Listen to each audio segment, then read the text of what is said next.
जय श्री कृष्णा। राधे राधे। आज मैं आप लोग को एक कहानी बताने जा रही हूँ जो कि कार्तिक मास में सुना जाता है। तो सुनिए आप लोग। एक गांव में एक बूढ़ा व्यक्ति रहते थे। उनके 2 बेटे थे और 2 बहुएं। तो उनके मन में आया कि इस बार मैं कार्तिक का स्नान करूँगा। तो वो अपनी दोनों बहुओं को बुलाकर बोले, बहू मैं इस बार कार्तिक स्नान करना चाहता हूँ।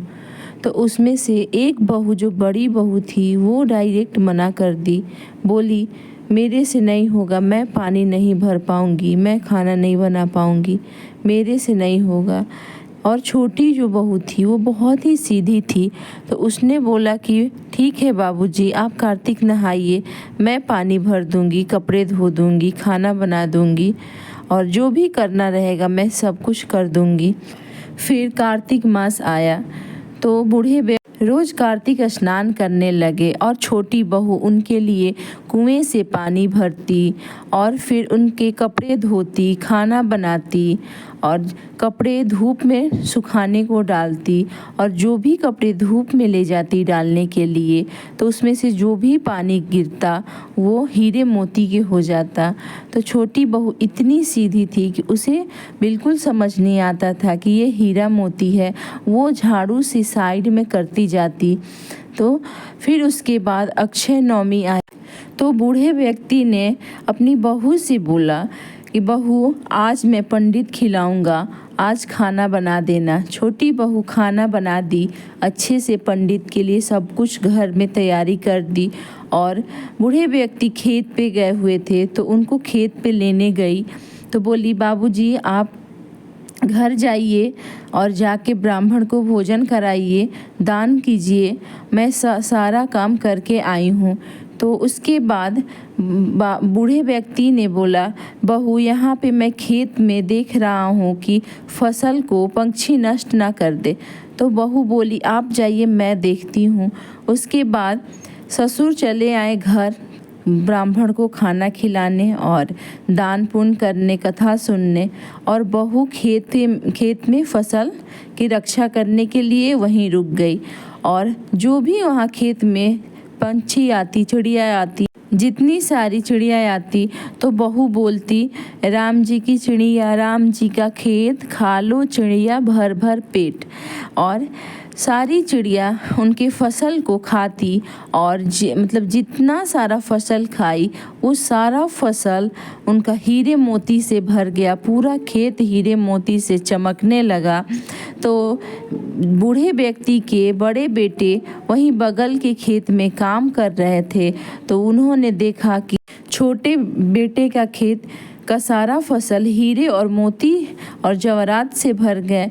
तो वो घर पे आए और पूछे कि आपने ऐसा क्या किया कि सारे फसल हीरे और मोती के हो गए। तो बूढ़े व्यक्ति ने बोला कि मैं तो बस कार्तिक का स्नान करा और जो कुछ भी हुआ है ये बहू की वजह से हुआ है। तो फिर बड़ी बहू सोचने लगी कि पहले तो बाबूजी मेरे से ही बोले थे कि मैं कार्तिक का स्नान करूंगा, तुम मेरे लिए पानी भर देना और व्रत के लिए खाना बना देना, बट मैंने मना कर दिया था। अब मैं भी अगले साल से मैं सब करूंगी जो छोटी बहू ने किया है इस बार। तो वो भी अब अगला साल कार्तिक मास आया, वो गई अपने ससुर के पास और बोली कि बाबूजी इस बार मैं सब करूंगी। तो बाबूजी ने बोला कि नहीं, इस बार मेरा मन नहीं है, मेरा तबीयत भी ख़राब रह रहा है, तो इस बार मैं कार्तिक स्नान नहीं करूंगा। तो बड़ी बहू गुस्से से लाल हो गई और बोली कि आपको करना ही पड़ेगा। आप छोटे बेटे को अमीर बना दिए, धनी बना दिए और मेरे टाइम बोल रहे हैं कि मेरे से नहीं होगा। तो फिर बेचारा बूढ़ा व्यक्ति भी बोले कि अच्छा चलो ठीक है, मैं इस बार भी कार्तिक का स्नान कर लेता हूँ।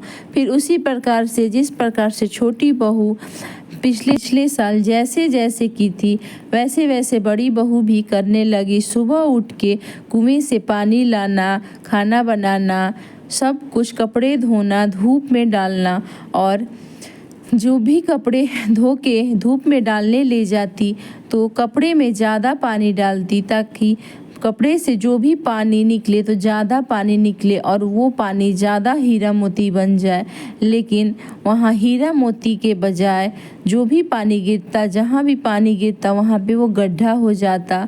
और उसके बाद फिर वो सोची कि शायद अक्षय नवमी के दिन ऐसा मतलब खाना बना के मैं जाऊंगी खेत पे तो वहाँ फसल हो जाएगा सोने और हीरे मोती का। ये सोच के वो बड़ी बहू आगे अक्षय नवमी के दिन अच्छे से खाना बनाई और फिर खेत पे गई। बोली, आप जाइए, मैं खेत की रखवाली करती हूँ, मैं फसल की रखवाली करती हूँ। आप जाके ब्राह्मण को खाना खिलाइए, कथा सुनिए और दान पुण्य कीजिए। मैं घर में सब खाना बना के रख के आ गई हूँ। तो बाबूजी वहाँ से घर आ गए और ये बड़ी बहू खेत की फसल की निगरानी करने लगी। और वहाँ पे बहुत सारी चिड़िया आई खेत में फसल खाने, तो एक भी फसल को खाने नहीं देती और उसे मार मार के भगा देती थी। तो थोड़ी ही देर में जितने भी खेत में फसल लगे हुए थे वो सारे फसल कट के नीचे गिर गए। जितने भी धान के बाल लगे हुए थे वो सारे धान के बाल नीचे गिर गए कट के। अब वहाँ से बड़ी बहू गुस्से में घर आई और बोली कि आप ऐसा क्या किए जो छोटी बहू इतनी अमीर हो गई और मैं उतना ही सब करी और मेरे खेत के फसल भी झड़ गए, कुछ नहीं हुआ। वो गुस्सा करके और वहाँ से चली गई। और उसके बाद बूढ़े व्यक्ति ने कार्तिक महाराज से बोला, शालिग्राम महाराज से बोला कि हे कार्तिक महाराज, जैसे आपने छोटी बहू को दिया वैसे ही आप सबको दें। जो मनुष्य कार्तिक के मास में कार्तिक नहाने वाले व्यक्ति को सेवा करते हैं उनको विष्णु भगवान अन्न धन लक्ष्मी और हर तरह के सुख का प्राप्ति करते हैं। तो चलिए ये कहानी यहीं पे समाप्त होता है और आशा करते हैं कि आपको ये कहानी ज़रूर पसंद आया होगा। और इसी तरह से आप लोग भी जो भी कार्तिक स्नान करता है उसकी सेवा किया करें। और आप लोग मेरे चैनल को प्लीज़ सब्सक्राइब कर ले, इसी तरह का वीडियो आप लोग को देखने को मिले।